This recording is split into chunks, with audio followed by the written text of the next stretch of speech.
Alors, tu as retrouvé l'endroit?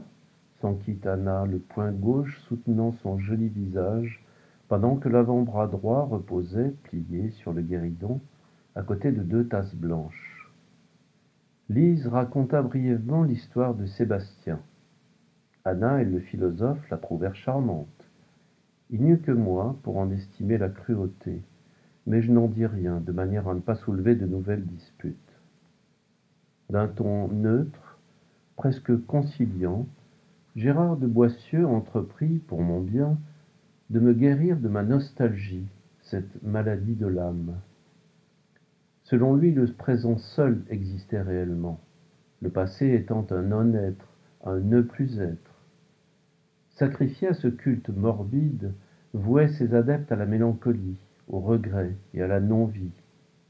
Il convoqua Spinoza pour chasser les passions tristes.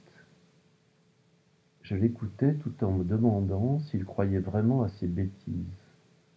J'avais toujours été frappé par le dogmatisme bébête des philosophes, du moins des professeurs de philosophie que j'avais rencontrés. Même quand ils citaient le sceptique Montaigne, c'était pour fabriquer une théorie du scepticisme où il ferait bon vivre à l'abri de l'existence.